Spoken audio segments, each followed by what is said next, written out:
नमस्कार, 12 बजे की 12 बड़ी खबरों में आप सभी दर्शकों का स्वागत है और मैं हूं आपके साथ अखंड राय और आप देख रहे हैं उत्तर प्रदेश का तेजी से बढ़ता हुआ digital platform IBC 24 Uttar Pradesh Uttarakhand.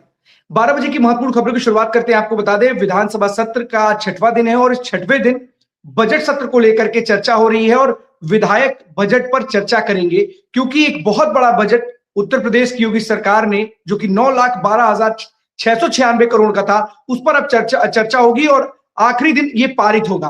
लेकिन सबसे बड़ी बात है कि इस दरमियान कहीं ना कहीं जो प्रश्नकाल है या फिर क्वेश्चन पूछे जा रहे हैं, उसके उत्तर जो मंत्री दे रहे हैं, कहीं ना कहीं उसमें भी कुछ चीजें ऐसी देखने को मिलती है जहां पर मंत्रियों के पास विधायकों के सवालों के जवाब नहीं है। जहां तक की बात आ रही है कि जो समाजवादी पार्टी की विधायक है रागिनी सोनकर, उनके जवाब जो कैबिनेट मिनिस्टर है बेबी रानी मौर्य, उनके पास नहीं है। वहीं एक तरफ जब एक सवाल पूछा गया तो कहीं ना कहीं डिप्टी सीएम ब्रजेश पाठक रायता फैलाने की बात कहने लगे कि रायता फैल जाएगा। इस पर थोड़ा हंसी मजाक इस दरमियान हुआ क्योंकि जो समाजवादी पार्टी के विधायक थे कमाल अख्तर, उन्होंने बोला कहां क्या रायता बनता है। तो फिर कहीं ना कहीं जो विधानसभा अध्यक्ष है सतीश महाना, उन्होंने इस पर बोला कि वो खाने पीने की बात कर रहे थे। तो इसके बाद डिप्टी सीएम ब्रजेश पाठक मुस्कुराने लगे। तो कहीं ना कहीं एक बड़ी अलग तस्वीर विधानसभा में देखने को मिलती है जब सवालों के जवाब होते हैं, जवाब नहीं दे पाते हैं मंत्री, या फिर उनके जवाब से जो विधायक है, विपक्षी विधायक है, वो संतुष्ट नहीं होते हैं। तो इस तरीके की स्थितियां पैदा होती हैं जब जो डिप्टी सीएम हो या फिर मंत्री हो, कहीं ना कहीं नाखुश नजर आते हैं विपक्षी विधायकों के व्यवहार से। और शायद उसी का रिजल्ट है, उसी का परिणाम है कि इस तरीके की शब्दावली या इस तरीके के शब्द कहीं ना कहीं विधानसभा के अंदर दिखाई देते हैं। हमने देखा है कि किस तरीके से विधानसभा अध्यक्ष सतीश महाना भी विधायकों के जो रवैये से नाराज भी नजर आए और कभी ना कभी सदन चलाने को लेकर के उनके चेहरे पर कहीं ना कहीं नाखुशी है। फिर कहीं ना कहीं शायरी को लेकर के भी उनके मन में पीड़ा है कि इतनी ज्यादा शायरी हो जा रही है, उससे भी नाखुश नजर आए। और इसको लेकर के कहीं ना कहीं विधानसभा अध्यक्ष ने किस तरीके से अपने टेबल पे हेडफोन फेंका था, वो देखा और वो वीडियो कितना वायरल हुआ कि किस तरीके से सदन को चलाने को लेकर के विधायकों पर भड़कते हुए नजर आ रहे थे विधानसभा अध्यक्ष सतीश महाना। तो कहीं ना कहीं एक बड़ी स्थिति है। अभी इस पर पूरी की पूरी चर्चा चल रही है विधानसभा अध्यक्ष के सामने। जो तमाम विधायक जो है बजट पर चर्चा कर रहे हैं। अब चलते अपने सभी सहयोगियों के पास, एक एक करके हमारे साथी हमारे साथ जुड़ेंगे जो आज की बड़ी खबरें उनके शहरों की है, हमारे दर्शकों को बताएंगे। सबसे पहले हमारे साथ इंद्रवीर जुड़ रहे हैं। इंद्रवीर, कौन सी बड़ी खबर है रायबरेली से आज? देखिए अखंड, रायबरेली की अगर बात करें तो अभी मेरे पास एक बाइट है और एक तस्वीर है, वो पहले मैं दिखाना चाहूंगा। पहले मैं भी चाहूंगा कि वो भी आप भी देखें और हमारे दर्शक भी देखें, प्लीज। चाबी तो होगी यार इसमें इसकी, इसके पास चाबी है। 4 साल से फर्नीचर में चाबी अभी खत्म हो गई।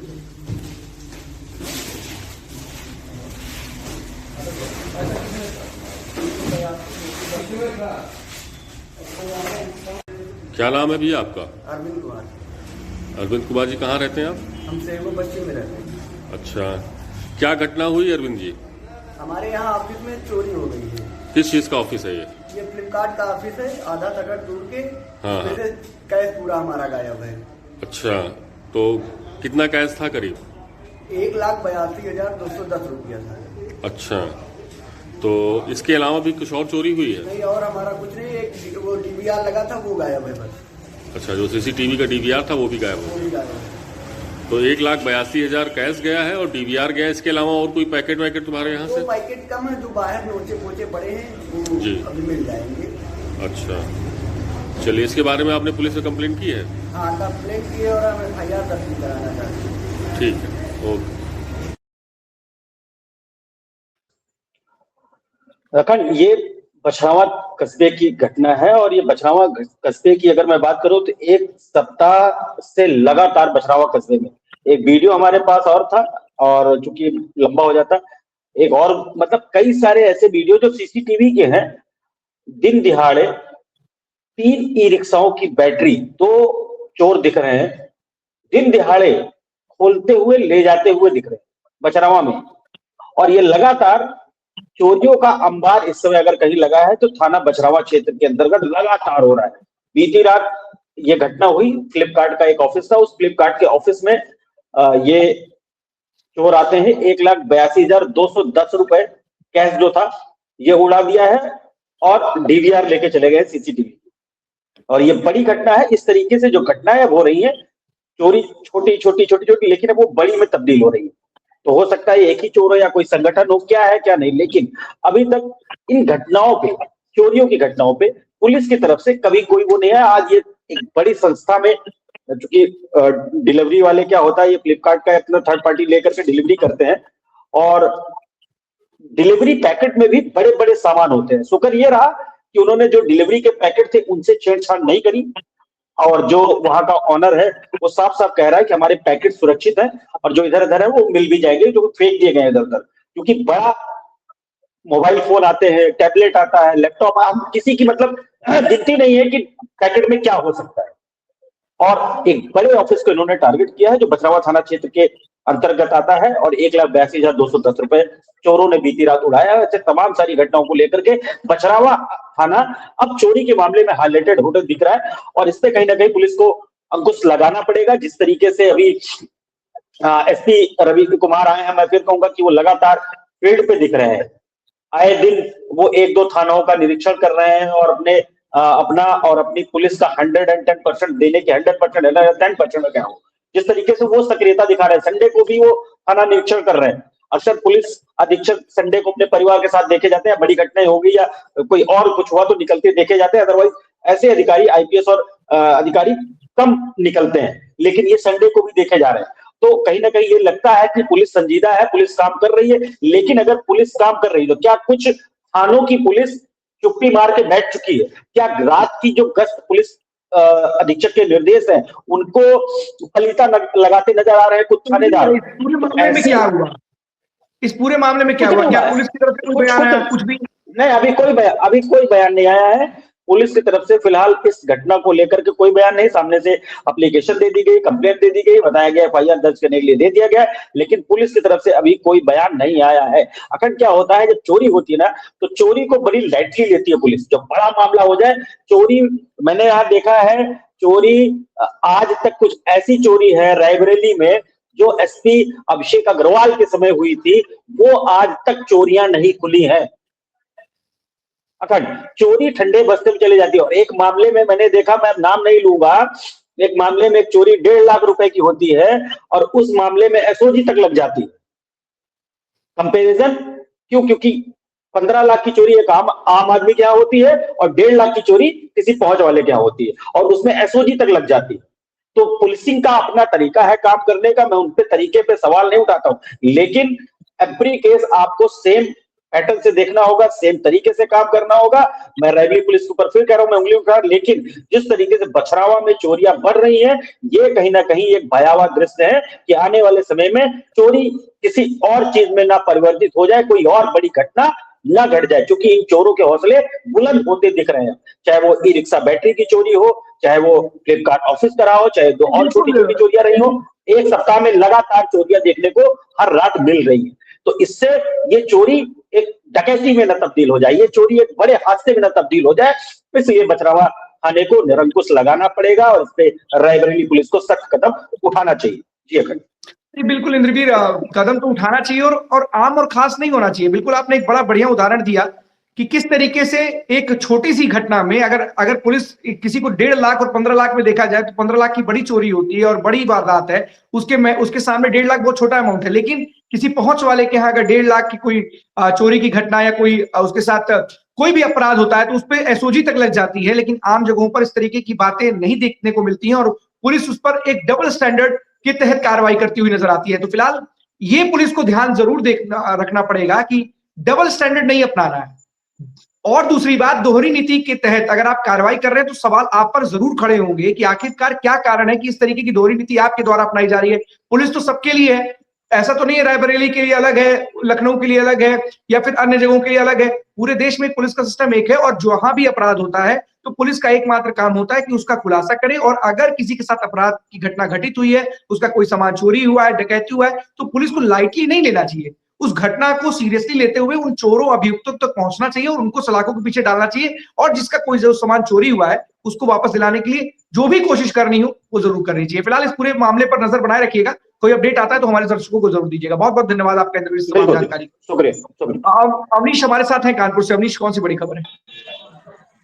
देखिए कल यहाँ पर एक बड़ी जो है घटना हुई है, जहाँ पर एक रिटायर्ड जो है आर्मी का जो रिटायर्ड सिपाही है, उसने जो है अपनी पत्नी को और अपने बच्चे को जो है सबसे पहले गोली से मार करके उनकी हत्या कर दी। उसके बाद में खुद जा करके जो है ट्रेन के आगे उसने जो है अपने आप को लेट गया और उसकी भी मौत हो गई। सबसे बड़ी बात यह है कि पुलिस को एक सूचना मिलती है कि सेन पश्चिम पारा जो थाना पड़ता है, वहां पर एक सूचना आती है कि एक जो बुजुर्ग है वो कहीं ना कहीं जो है उसकी एक बॉडी जो है वो मिली हुई है रेलवे ट्रैक पर। जब पुलिस उस बॉडी की जांच करती है तो उसके पास से जो है एक आधार कार्ड और एक आईडी मिलती है, जिसमें साफ तौर पर जो है उसका जो नाम है वो चेतराम लिखा हुआ था और उसका एड्रेस जो था वहां पर जब पुलिस जाती है तो देखती है कि दरवाजा खुला हुआ है। जब पुलिस वहां पर आवाज देती है तो कोई भी व्यक्ति आवाज सुन करके बाहर नहीं आता। जब पुलिस अंदर जाती है तो देखती है कि एक महिला और जो एक 16 वर्षीय जो युवक है, जो नाबालिग है, उसकी जो है लाश वहीं पर पड़ी हुई है और जो सरकार जो एक पिस्टल है वहाँ वो भी जो है कहीं ना कहीं वहां पर मौजूद मिली। जिसके बाद में प्रथम दृष्टया जो पुलिस ने अभी जो जानकारी हुई है, जो पुलिस जो बता रही है वो ये देख रही है कि सबसे पहले जो चेतराम है उसने अपने पत्नी और बच्चे की हत्या की और उसके बाद में जाकर खुद को जो है मौत के घाट में जो है कहीं ना कहीं उतार दिया। फिलहाल पुलिस अभी जांच कर रही, कोई भी इस तरीके का साक्ष्य नहीं मिला है कि कोई किसी के द्वारा हत्या की गई है या कोई सुसाइड नोट मिला हो या कोई बात अभी फिलहाल सामने नहीं आई है। जो घर के लोग हैं, जो अन्य रिश्तेदार हैं, उनसे भी पूछताछ जो है की जा रही है। बिल्कुल अवनीश, एक बड़ा मामला है क्योंकि एक रिटायर्ड फौजी थे और रिटायर्ड फौजी ने इस तरीके का अगर कदम उठाया, क्योंकि अभी फिलहाल इस बात की पुख्ता जानकारी नहीं है कि पहले उसने अपने पत्नी और अपने नाबालिग बेटे की हत्या की फिर उसके बाद जाकर के आत्महत्या की। अभी पुलिस भी इस पर कोई बयान नहीं दे रही, जांच पड़ताल में जुटी हुई है। लेकिन आखिर क्या वजह है, क्योंकि अभी वहां से अभी बता रहे कोई सुसाइड नोट नहीं मिला है, ना ही किसी तरह की कोई बात सामने आई है, ना ही अभी तक कोई पड़ोसियों ने इसको लेकर के कोई बातचीत की है। लेकिन आखिरकार इतना बड़ा कदम, क्योंकि जो शुरुआती जांच में जो चीजें निकल करके सामने आ ही रही हैं कि पहले अपनी पत्नी और अपने बेटे की हत्या करने के बाद वो रेलवे पटरी पर जाकर के उसने आत्महत्या कर ली। तो कहीं ना कहीं इसके पीछे की क्या कोई वजह है या आसपास के लोगों की तरफ से या कहीं किसी तरीके से बहुत सारी चीजें होती है जो बाद में निकल करके सामने आती है, क्या कोई ऐसी जानकारी निकल के सामने आ रही है कि क्या वजह रही जिसकी वजह से उसने इस तरीके का कदम उठाया? देखिए जैसा कि मैंने बताया कि अभी कोई भी जानकारी, क्योंकि हम पुलिस के जो है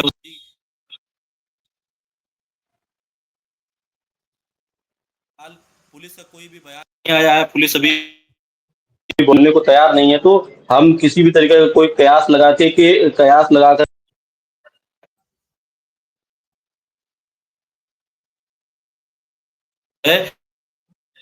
पुलिस ने कोई भी बयान नहीं दिया। लेकिन जिस तरीके से जो घटना देखी जा रही है इसमें सबसे पहले उम्मीद या अंदाजा है, जो पुलिस की प्रथम दृष्टया जो जांच होती है उसमें यही लगाया जा रहा है कि पहले जो चेतराम है उसने पत्नी और बच्चे की हत्या की, उसके बाद में खुद को जाकर के मौत के घाट उतार दिया।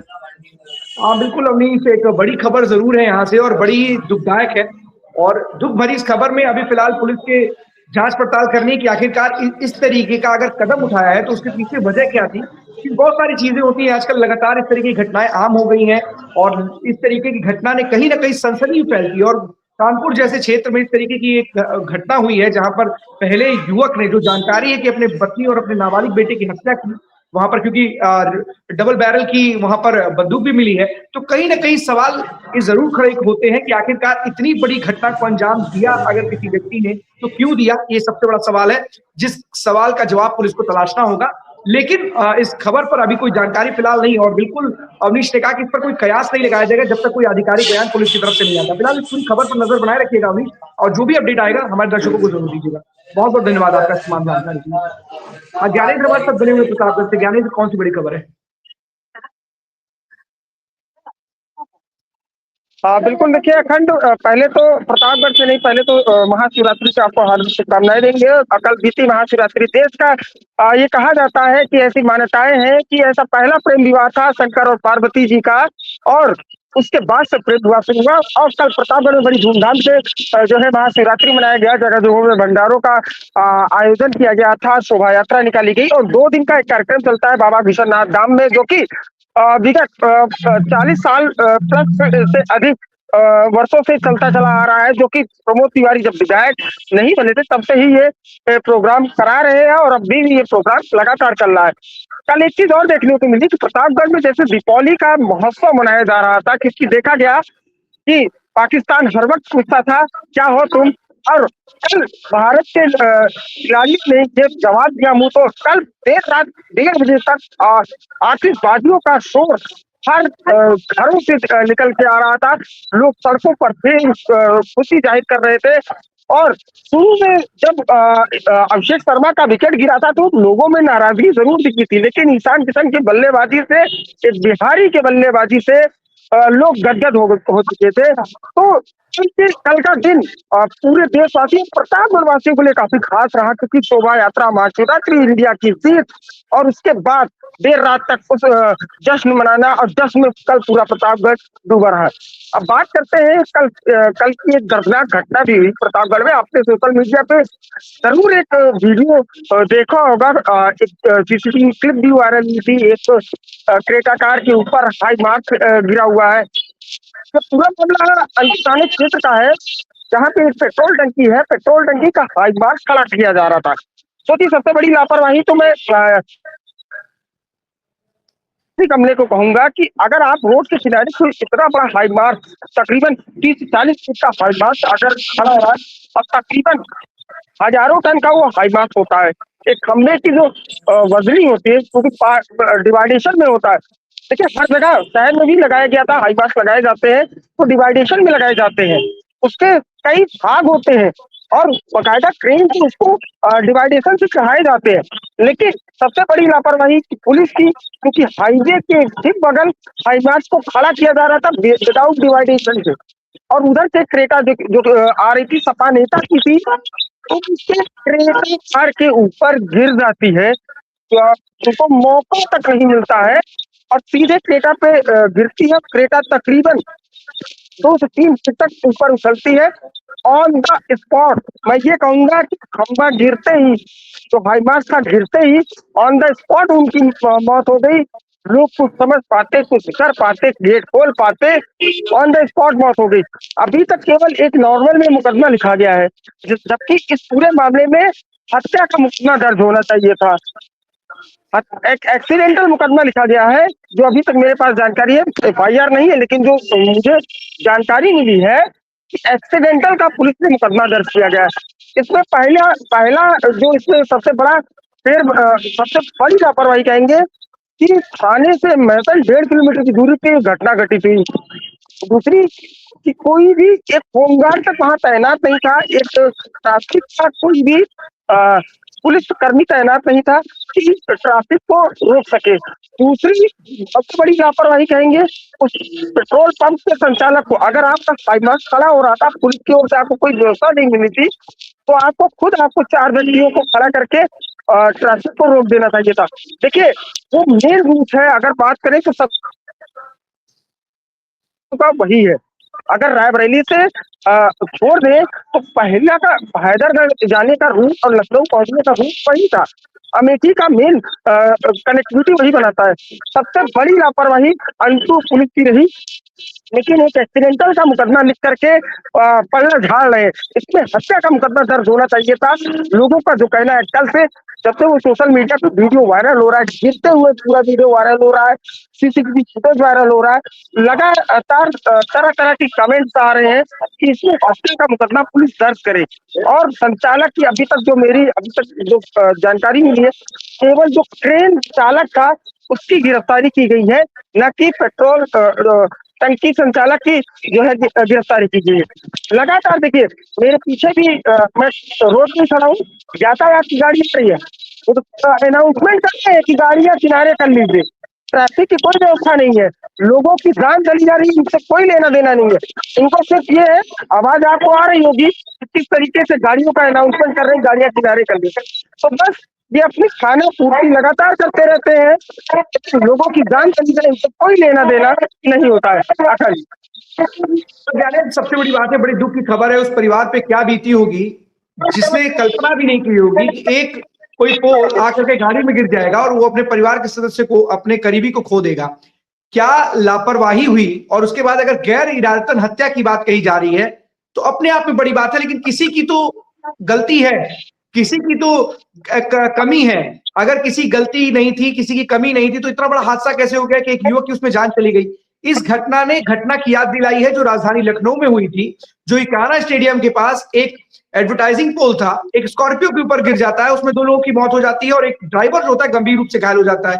तो इस तरीके की स्थितियां क्यों पैदा होती हैं कि आखिरकार मानक होने चाहिए, और अगर कोई मानक है, पहली बात तो दिन के उजाले में इस तरीके का काम किया जा रहा था, जिस समय भारी ट्रैफिक होता है उस समय ये काम किया जा रहा था, बिना किसी मानक के, बिना किसी व्यवस्था के, बिना किसी बैकअप के इस तरीके के काम को किया जा रहा था। तो आखिरकार ये तो बड़ी लापरवाही है और सोची समझी साजिश भी है, जानबूझकर किया गया काम है कि अगर इस तरीके का काम कराया जा रहा है और इस लापरवाही की वजह से एक व्यक्ति की जान चली जाती है और उस जान की कीमत अभी तक फिलहाल क्या है वो साफ तौर पर दिखाई दे रही है कि आप बता रहे हैं कि अभी तक उस पूरे मामले में किसी को भी गिरफ्तार नहीं किया गया है। मैं ये नहीं कहता हूं कि गिरफ्तार करना चाहिए, पुलिस अपनी कार्रवाई नहीं कर रही है, लेकिन सवाल ये खड़ा होता है कि आखिरकार क्या वजह है कि इस तरीके की लापरवाही में अभी तक कोई भी जिम्मेदार पुलिस को नहीं मिल रहा है और किसी की जिम्मेदारी पुलिस को लगती ही नहीं है। कोई तो जिम्मेदार होगा, अगर पेट्रोल संचालक जिम्मेदार नहीं है तो प्रशासन जिम्मेदार है, प्रशासन जिम्मेदार नहीं है तो जो हाइड्रा कर्मी या जो हाइड्रा संचालक था जिसने इस तरीके को जो चला था बिना किसी माना के किसी उसके बचाव कार्य के वो इस तरीके काम कर रहा था, तो कोई तो जिम्मेदार होगा, किसी के खिलाफ तो कई कार्रवाई बनती है कि कोई भी गलत नहीं, सब अपने आप हो गया जो भी होना था। बिल्कुल देखिए घटनाक्रम से मात्र अंदाजा बताया है कि 1.5 किलोमीटर है थाना, सोचिए, और बाबूगंज चौराहा पड़ता है। सोचिए सबसे बड़ी चीज होती है कि बाबूगंज चौराहे पे हर वक्त पुलिस खड़ी होती है ट्रैफिक को खुलवाने के लिए। अगर 2 पुलिसकर्मी, एक होमगार्ड एक सिपाही अगर चला जाता तो क्या ट्रैफिक को नहीं खोला जा सकता है? पहली बात, सबसे बड़ी लापरवाही तो प्रतापगढ़ पुलिस की हर वक्त मैं आपको बताता रहता हूँ। मैंने आपको भी बताया ना कि गाड़ी खड़ी है तो वो अनाउंसमेंट कर रहे हैं क्या हो रहा है क्या नहीं हो रहा, लेना में उससे क्या प्रतापगढ़ से कोई इनको लेना देना नहीं। सीधी सी बात है कि पब्लिक को परेशान करना, उनका पाउंड करना, सीधे सीधे 5,000 10,000 का चालान कर देना। तो किसी व्यक्ति की जान चली जाए किसी हाई मार्च के गिरने से, इनसे उसको कोई लेना, आप क्या कर रहे हैं क्या नहीं कर रहे, उससे उनको कोई लेना देना नहीं, उनका लेना देना। अगर आप सिर्फ यही कहते हैं प्रतापगढ़ पुलिस हो चाहे नगर कोतवाली चाहे अंतु और कई ऐसे थाने 24 थाने हैं, मैं सारे थानों की बात करूँ तो उनसे निश्चित कहना है कि आप हम आपको परेशान नहीं करेंगे। बताइए कल इतना बड़ा हाई मास लाखों हजारों टन का जो है केवल एक हाइड्रोलिक से ही खड़ा किया जा रहा था। सीधी सी बात है आपको खोजनी चाहिए थी। तो इसमें मैं दोनों साइड से गलती कहूंगा, इसमें पुलिस की भी गलती कहूंगा और इसमें टंकी संचालक की, उसने पहली बात तो पुलिस प्रशासन मांगा था, अगर मांगा था तो पुलिस क्यों नहीं दी, जानी चाहिए थी। होमगार्ड एक सिपाही खड़े जाते, दोनों साइड से रोक लिए जाते, तो क्रेटा संचालक की जांच नहीं जाती। दूसरी चीज, आप गैर हत्या का मुकदमा न दर्ज करके एक्सीडेंटल मुकदमा दर्ज करो, सबसे बड़ी लापरवाही। अभी तक गिरफ्तारी ना होना सबसे बड़ी लापरवाही ये प्रतापगढ़ पुलिस की है।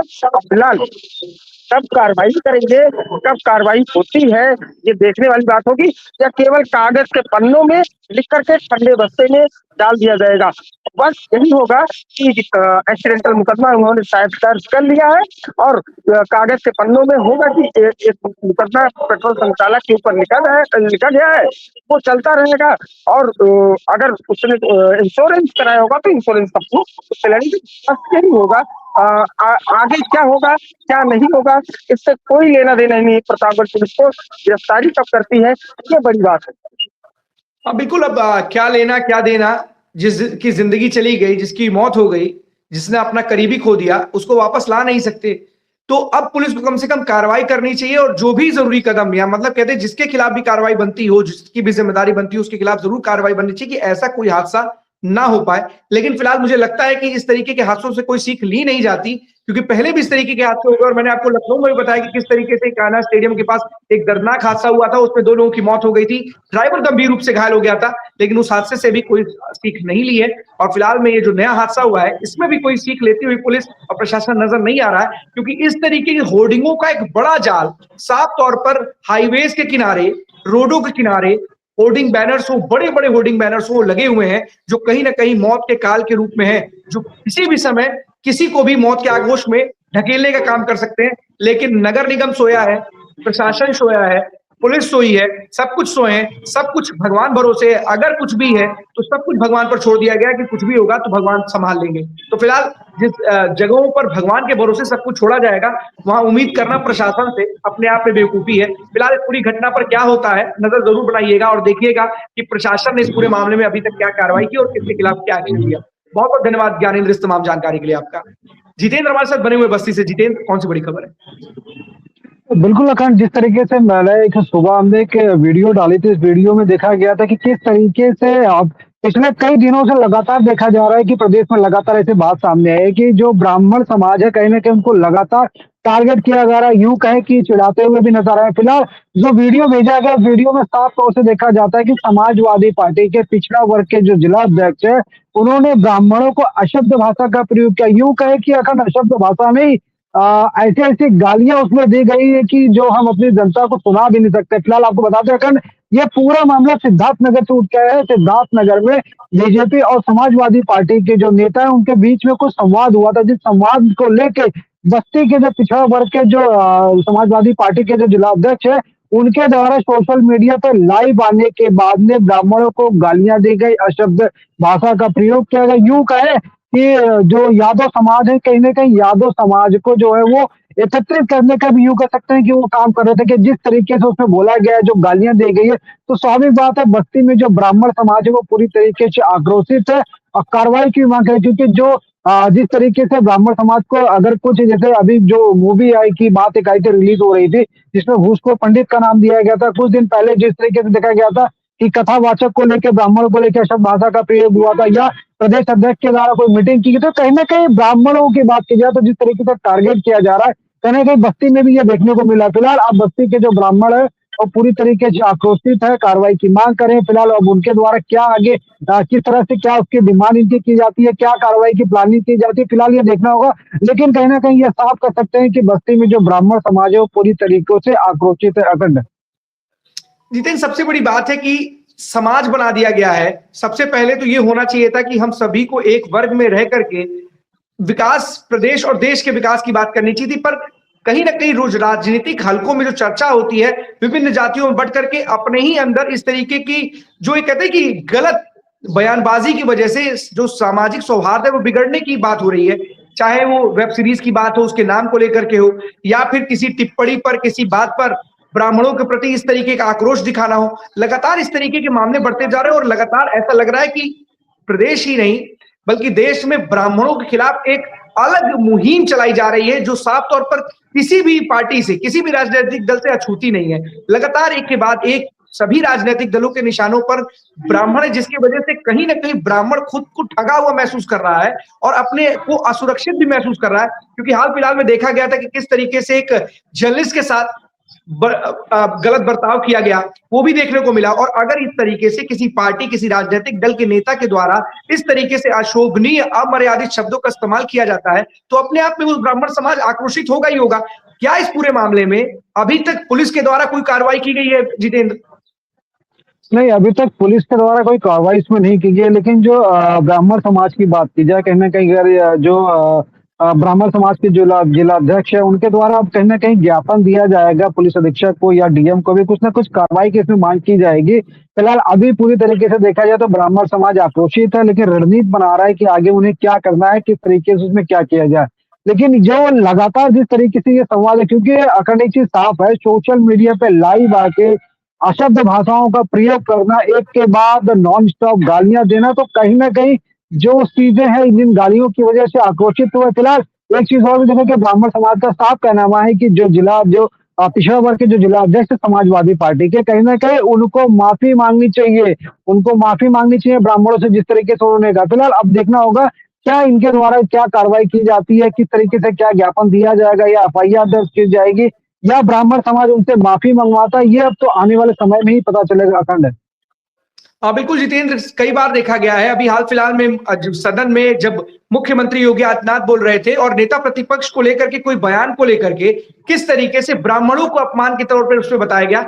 लेकिन अगर कोई पार्टी का नेता कोई आपके पार्टी का नेता इस तरीके से किसी मंच पर, किसी सोशल मीडिया पर आकर के इस तरीके की बातें करता है अमर्यादित, अशोभनीय, तो कितना सही है, कितना गलत है, ये आपको भी तय करना होगा। और ऐसे राजनेताओं पर, ऐसे नेताओं पर अंकुश लगाने के लिए इनके खिलाफ कठोर कार्रवाई खुद राजनीतिक दलों के अध्यक्षों को, राष्ट्रीय अध्यक्षों को जरूर करनी चाहिए, क्योंकि अगर ऐसे लोगों के ऊपर कार्रवाई नहीं की गई तो ना सिर्फ सामाजिक सौहार्द बिगड़ेगा, बल्कि समाज को बांटने वाले ऐसे लोगों के खिलाफ कहीं ना कहीं एक अलग राह बनती हुई नजर आएगी कि लोग इस तरीके से समाज को तोड़ने, बांटने का और समाज के प्रति किसी दुर्भावना के साथ इस तरीके के काम करते हुए नजर आ रहे हैं। तो फिलहाल ऐसे में ना सिर्फ पुलिस की ये जवाबदेही है और ना ही सिर्फ पुलिस ही कार्रवाई करे, बल्कि उन राजनीतिक दलों के नेता भी इन ऐसे कार्यकर्ताओं पर, नेताओं पर कार्रवाई जरूर करें जो बढ़ चढ़कर इस तरीके से आगे आकर किसी के खिलाफ, किसी समाज के खिलाफ, किसी वर्ग के खिलाफ, किसी धर्म के खिलाफ ऐसी बयानबाजी करते हैं जिससे सामाजिक सौहार्द बिगड़ने का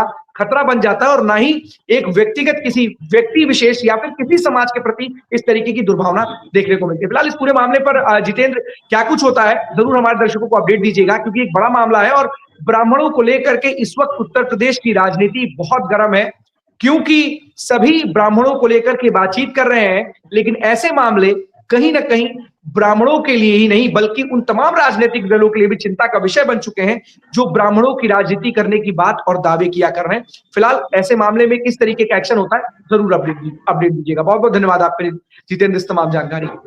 आकाश हमारे साथ बने हुए पीलीभीत से। आकाश, कौन सी बड़ी खबर है?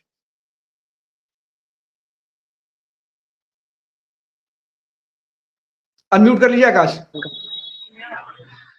जी खंड जी, आपको बताना चाहेंगे जिलाधिकारी ने एक आदेश जारी किया है जो यूपी बोर्ड की परीक्षाएं हैं, उन परीक्षाओं को लेकर किसी भी छात्र छात्राओं को वंचित नहीं रहने दिया जाएगा। अगर किसी भी तरीके की कोई भी छात्र छात्राओं के द्वारा अगर शिकायत की जाएगी तो विद्यालय के प्रधानाचार्य के खिलाफ कार्रवाई की जाएगी। जैसे कि यूपी बोर्ड की परीक्षाएं शुरू होने वाली हैं, पीलीभीत के जिला अधिकारी ने सख्त आदेश दे दिए गए हैं कि कोई भी विद्यालय से किसी भी छात्र का प्रवेश पत्र नहीं रोका जाएगा। अगर उसकी फीस जमा नहीं है तो उसे परीक्षा में बैठने दिया जाएगा। अगर इस तरीके की कोई भी सूचना मिलती है तो उस विद्यालय और उस विद्यालय के प्रधानाचार्य के खिलाफ कड़ी कार्रवाई की जाएगी। अखंड जी, बड़ा ही अच्छा फैसला है, क्योंकि कई बार देखने को मिलता है आकाश की जो प्रधानाचार्य हैं अपनी मनमानी करते हैं, प्रिंसिपल होते हैं, संचालक होते हैं, कि जब उनको लगता है कि अब तो है, अब तो एग्जाम है, अगर एग्जाम नहीं देने दिया जाएगा तो खुद आकर के फीस भरेंगे। लेकिन ऐसे में एक बड़ा निर्णय है जिला अधिकारी का और उन तमाम बच्चों के लिए एक राहत भरी खबर है जो कहीं ना कहीं पैसे या फीस जमा ना होने की स्थिति में एग्जाम नहीं दे सकते थे।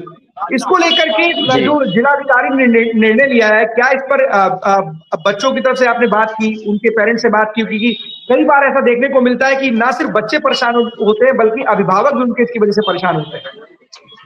जी जी अखंड जी, हमने जब इसको लेकर बात की थी तो कुछ बच्चों के पेरेंट्स ने बताया है कि लगातार ये आदेश जो है उन्होंने जिला अधिकारी ने आज आदेश किया है। और इससे पहले जो छात्र छात्राओं के पेरेंट्स हैं उनसे जब बात की थी तो उन्होंने ये बताया था कि जो विद्यालय के प्रधानाचार्य हैं वो उनके पेरेंट्स पे दबाव बना रहे हैं कि पूरी फीस जमा करें, अन्यथा आपके छात्र छात्राओं को विद्यालय में प्रवेश परीक्षा में बैठने नहीं दिया जाएगा।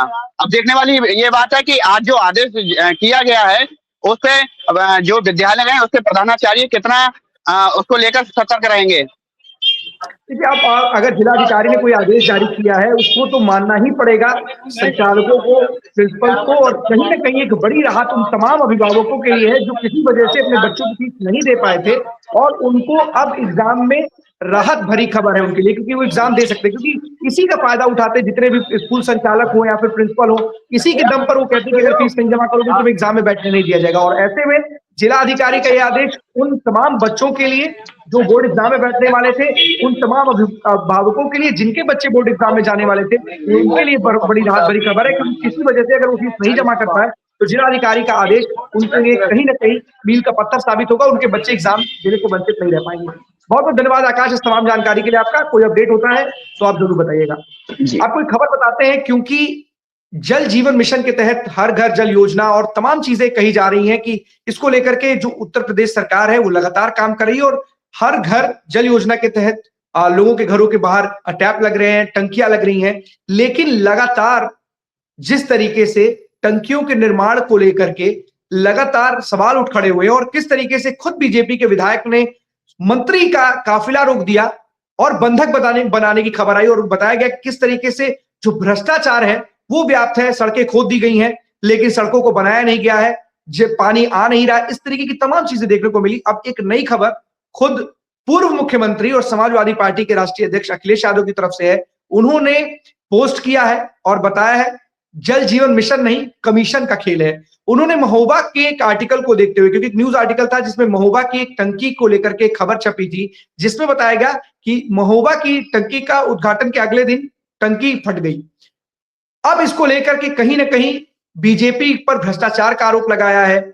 महोबा से लेकर लखनऊ तक भ्रष्टाचार की बात कही है, जल जीवन मिशन नहीं कमीशन की बात कही है। तो तमाम ऐसे आरोप समाजवादी पार्टी के मुखिया और पूर्व मुख्यमंत्री अखिलेश यादव के द्वारा लगाए जा रहे हैं। और साफ तौर पर जो टंकियों के निर्माण हुए हैं उससे उसकी कार्य की गुणवत्ता को लेकर के, उस कार्यों को लेकर के कहीं ना कहीं समाजवादी पार्टी के प्रमुख अखिलेश यादव सत्ताधारी पार्टी पर हमलावर है और कहीं ना कहीं इसे भ्रष्टाचार का एक बड़ा खेल बता रही है। साफ तौर पर कहना चाह रही है कि इसके माध्यम से एक बहुत बड़ा भ्रष्टाचार किया जा रहा है बीजेपी के द्वारा। तो कहीं ना कहीं समाजवादी पार्टी के मुखिया कोई मौका नहीं छोड़ते कि बीजेपी को घेरा जाए, सरकार को घेरा जाए। इसी के तहत इस तरीके की उन्होंने पोस्ट की है और साफ तौर पर उन्होंने जल जीवन मिशन नहीं कमीशन बताया इसे। तो कहीं ना कहीं समाजवादी पार्टी के मुखिया हो लगातार सवाल उठाते रहते हैं, सरकार को घेरते रहते हैं।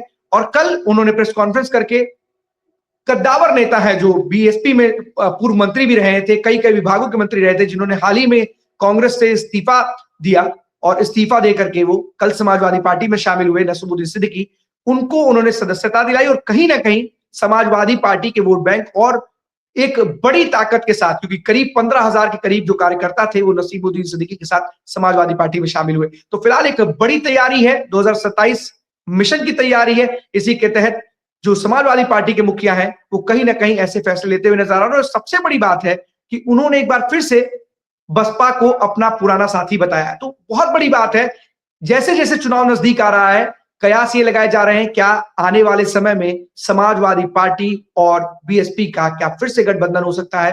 ये तमाम बातें चल रही हैं। अब देखने वाली बात होगी जो ये कयास है इस पर कितने सटीक के कयास बैठते हैं, क्या इस पर मुहर लगती है या फिर इन कयासों पर कहीं ना कहीं जो बीजेपी है वो भारी पड़ती है। और इसका सबसे बड़ा या तो एक सवाल ये भी उठ खड़ा हो रहा है कि समाजवादी पार्टी की तरफ से लगातार ये कह रहा है कि बसपा उसका पुराना साथी है, उसे क्या डर सता रहा है कि बीएसपी उसको कहीं छोड़ ना दे, बीएसपी उसके वोट बैंक में सेंध ना मारे। कहीं ना कहीं समाजवादी पार्टी को भी डर सता रहा है। शायद यही कारण है कि वो चाहती है कि बीएसपी इस चुनाव में आकर के उसके साथ चुनाव लड़े और समाजवादी पार्टी बीएसपी में मिलकर के बीजेपी को राय। फिलहाल आगे के वक्त में क्या छिपा है, क्या होगा, ये सारी चीजें बाद में पता चलेंगी। लेकिन इतना जरूर है कि समाजवादी पार्टी के मुखिया बीएसपी के लिए थोड़ा सॉफ्ट कॉर्नर जरूर रखे हुए हैं, शायद इस तरीके की बातें इसीलिए कर। तो 12 बजे 12 बड़ी खबरों में आज के लिए बस इतना ही। कल हम आपके सामने फिर से होंगे हाजिर, तब तक के लिए दीजिए हमें इजाजत। धन्यवाद।